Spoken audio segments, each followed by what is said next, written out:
పట్టణ అభివృద్ధి పనులకి శంకుస్థాపన చేయటం జరిగింది. ఎన్నో సంవత్సరాలుగా ఎదురు చూస్తున్నటువంటి రోడ్లు, డ్రైన్లు ఈరోజు శంకుస్థాపన చేశాము. కూటమి ప్రభుత్వంలో నిరంతరం అభివృద్ధి మీద ఆలోచించేటువంటి ముఖ్యమంత్రి ఉంటే ఏ విధంగా అభివృద్ధి జరుగుతుంది, ఏ విధంగా రాష్ట్రానికి నిధులు తీసుకురావడం జరుగుతూ ఉంది, ఏ విధంగా ఈ రాష్ట్రంలో సంక్షేమం అమలవుతూ ఉంది, వీటన్నిటి పట్ల ప్రజలు పూర్తి సంతోషంగా ఉన్నారు. ఈరోజు గ్రీవెన్స్లో కూడా కొన్ని ఆక్రమణకు గురైనటువంటి రిజర్వ్ సైట్లు కానీ, ప్రభుత్వ స్థలాలు కానీ, అవి ప్రభుత్వ స్థలాలుగానో రిజర్వ్ సైట్లుగానో ఉంచితే పబ్లిక్కి, ప్రజలకు సౌకర్యవంతంగా ఉంటుందనేటువంటివి కూడా గ్రీవెన్స్లో రావడం జరుగుతుంది. ఎంక్రోచ్మెంట్లు పూర్తిగా తొలగించమని పబ్లిక్ నుంచి ఒత్తిడి వస్తూ ఉంది. ఎందుకంటే ఇల్లు ఎంత కట్టినా రోడ్డు ఆక్రమించుకొని తృప్తుంటాం. కాబట్టి ఎంక్రోచ్మెంట్స్ ఎక్కడైతే పెద్ద రోడ్లు ఉన్న కాడ పర్వాలేదు, కానీ చిన్న చిన్న రోడ్లు ఉన్న కాడ కూడా కొన్ని పూర్తిగా ఆక్రమణకు గురైనవి. అరుగులేయటమో, మెట్లేయటమో, బొంకులు పెట్టుకోవటమో. ఈరోజు కృష్ణారెడ్డి డొంకలో వచ్చారు.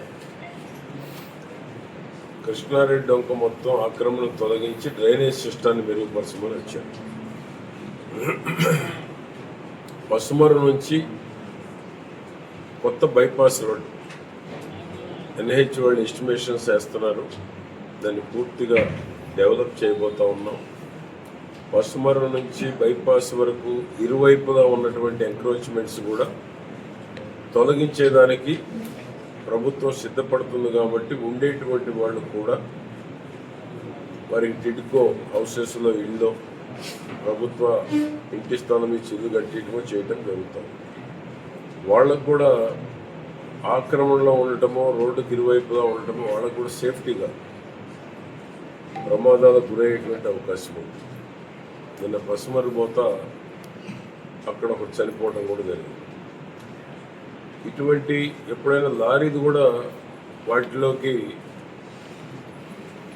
ఎదగటం జరుగుతూ ఉంది నీళ్ళల్లో.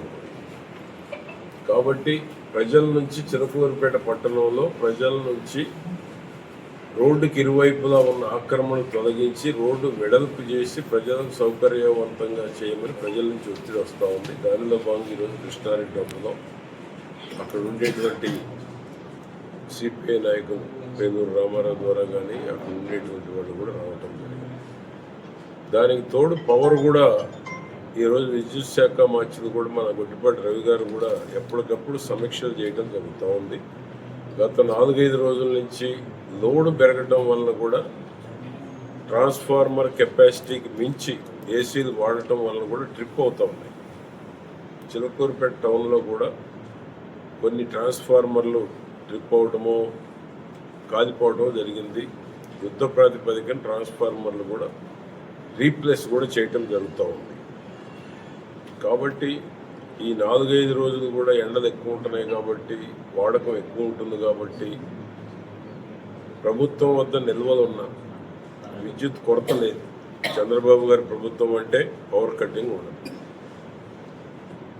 అయినప్పటికీ కూడా ట్రాన్స్ఫార్మర్లు అక్కడక్కడ ఇబ్బంది ఉంటా ఉంది. నిన్న ప్రభుత్వ హాస్పిటల్ కూడా 2 గంటలు ఇబ్బంది వచ్చింది.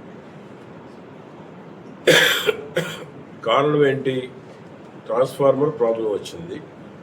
అక్కడుండే జనరేటర్ ఆపరేటరు నిర్లక్ష్యం వల్ల ఎమ్మటే వాళ్ళని తొలగించమని కూడా చెప్పారు. ప్రభుత్వం, చంద్రబాబు గారి ఆలోచనలు ఎంత వేగంగా ఉంటున్నాయో కింద కూడా మేనేజ్ చేసేవాళ్ళు కానీ, మెయింటైన్ చేసేవాళ్ళు కానీ, బాధ్యత కలిగినటువంటి వాళ్ళు కానీ అదే విధంగా స్పందిస్తే ప్రజలకు ఎక్కడ అసౌకర్యం రాదు.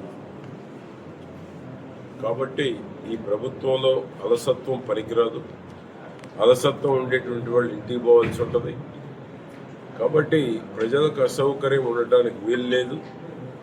పబ్లిక్ సాటిస్ఫాక్షన్ కూటమి ప్రభుత్వం యొక్క ముఖ్య ఉద్దేశం.